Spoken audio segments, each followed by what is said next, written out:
ఇప్పుడు సోషల్ మీడియాలో ఎవరికి నచ్చిన విధంగా వారు వీడియోస్ తీస్తూ పోస్ట్ చేస్తూ ఉంటారు. ఉదయం లేచిన దగ్గర నుంచి మనం కొన్ని వందల పోస్టులను చూస్తూనే ఉంటాం. వాటిలో అన్ని పోస్ట్ మనకి ఉపయోగపడతాయా అంటే లేదని చెప్పాలి. వాటిలో ఏవో కొన్ని పోస్ట్స్ మాత్రమే మనకు ఉపయోగపడే కంటెంట్ ఉంటుంది. ఇలా యూట్యూబ్లో అందరికీ ఉపయోగపడే వీడియోలు పెడుతూ కొన్ని లక్షల మంది ఫాలోవర్స్ను సంపాదించుకుంటూ ఫాలోవర్స్తో పాటు మంచి ఇన్కమ్ను కూడా సంపాదించేవారు మన చుట్టూ ఎంతోమంది ఉన్నారు. అసలు వారు ఎవరో కొంతమందికి కూడా తెలియని స్థితి నుంచి ఇప్పుడు ప్రపంచం వారిని గుర్తించే స్థాయి వరకు ఎదిగిన వారు ఎంతోమంది.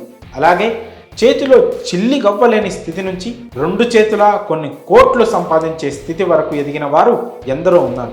ఇప్పుడు మనం చెప్పుకోబోయే వ్యక్తి కూడా ఈ కోవకు చెందినవాడే. 400 కోట్లు సంపాదించాడంటే ఎంత పెట్టుబడి పెట్టి ఉంటాడో, అతనికి ఎంత డబ్బు ఉండి ఉంటుందో అని అనుకోవచ్చు. ఇతను పెట్టుబడి పెట్టిన మాట నిజమే, కానీ ఇతను ఓ నిరుపేద. ఈ నిరుపేద పెట్టిన పెట్టుబడి అతని టాలెంట్, సాధన, కృషి, లక్ష్య సాధనపై అతని నమ్మకం. అవును, కేవలం వీటిని పెట్టుబడిగా పెట్టి యూట్యూబ్లో కొన్ని కోట్ల మందికి టెక్ వీడియోస్ను బోధిస్తూ 400 కోట్లను సంపాదించాడు ఈ వ్యక్తి. విలాసవంతమైన ఇల్లు, bench, Rolls Royce, range rover వంటి లగ్జరీ కార్లు, కాస్ట్లీ మొబైల్స్ ఇవన్నీ ఇప్పుడు ఇతని సొంతం. బోర్న్ విత్ గోల్డెన్ స్పూన్లా అందరూ పుట్టుకతోనే ధనవంతులు అవ్వలేరు కదా. కొంతమంది నిరుపేద కుటుంబం నుంచి వచ్చి స్వయంగా తమకున్న టాలెంట్తో ఈ ప్రపంచానికి పరిచయం అయ్యి ఎంతోమంది గుర్తించేలా క్రమక్రమంగా ఎదుగుతుంటారు. ఈ వ్యక్తి కూడా ఈ కోవకే చెందినవాడే. ఆ వ్యక్తి మరెవరో కాదు, మన దేశంలో టాప్ టెక్ గురువుగా మంచి పేరు సంపాదించుకున్న గౌరవ్. ఇతను ఈ స్థాయి వరకు ఎదిగిన ప్రక్రియ ఎంతో మందికి స్ఫూర్తిదాయకంగా నిలుస్తోంది.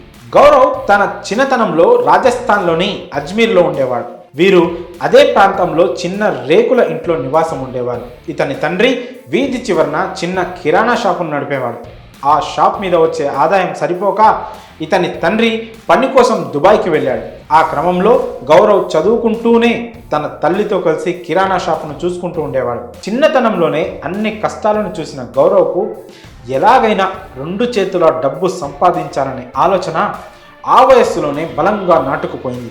దీంతో అతను ఇంటర్మీడియట్ వరకు వచ్చేసరికి తన స్నేహితుల వలన టెక్నాలజీ మీద ఎక్కువ ఆసక్తి చూపించేవాడు. దాని గురించి తానే సొంతంగా సెర్చ్ చేసి నేర్చుకునేవాడు. గౌరవ్కు టెక్నాలజీ మీద ఉన్న ఇంట్రెస్ట్ చూసి అతని లెక్చరర్స్ కూడా బాగా సపోర్ట్ చేసేవారు. కానీ అతని తండ్రి మాత్రం ఇంటర్ తర్వాత ఏదో ఒక ఉద్యోగంలో చేర్పించాలని గౌరవ్ను పై చదువులు చదవనివ్వకుండా దుబాయ్కు తీసుకెళ్ళిపోయాడు. కానీ గౌరవ్కు అక్కడ ఉద్యోగం చేయడం అస్సలు ఇష్టం లేక ఎలాగైనా చదువుకోవాలి అనే సంకల్పంతో కష్టపడి చదివి దుబాయ్లోనే బిట్స్ పిలానీలో సీట్ సంపాదించి అక్కడ మైక్రో ఎలక్ట్రానిక్స్ బ్రాంచ్లో జాయిన్ అయ్యాడు.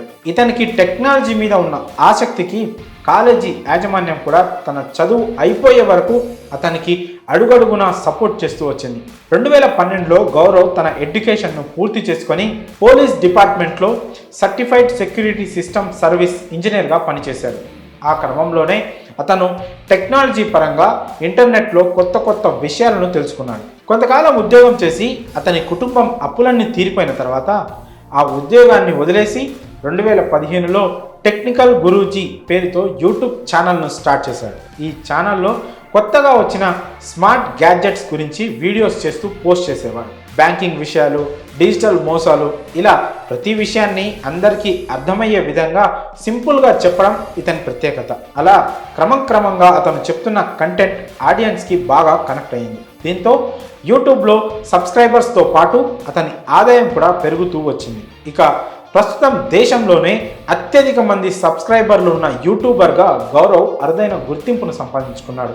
ఇతని ఛానల్కి 23 మిలియన్కి పైగా సబ్స్క్రైబర్లు ఉన్నారు. ఎప్పటికప్పుడు టెక్నాలజీలో వస్తున్న అప్డేట్స్ను క్లియర్గా తన ఛానల్లో వివరిస్తూ ఉంటాడు. ప్రముఖ టెక్ కంపెనీలైన OnePlus, శాంసంగ్, గూగుల్ సంస్థలు గౌరవ్ను ప్రత్యేకంగా ఆహ్వానించి టెక్నాలజీ వివరాలను పంచుకుంటూ ఉంటారు. వారి ఆఫీస్లో వీడియోలు చేసుకోవడానికి కూడా ఇతనికి పర్మిషన్ ఇస్తుంటాయి ఆయా కంపెనీలు. ఇలా యూట్యూబ్లో వీడియోలు పెడుతూ కోట్లు సంపాదించాడు. యూట్యూబ్ ద్వారా కోట్లు సంపాదిస్తున్న టెక్ గురు గౌరవ్పై మీ అభిప్రాయాలను కామెంట్స్ రూపంలో తెలియజేయండి.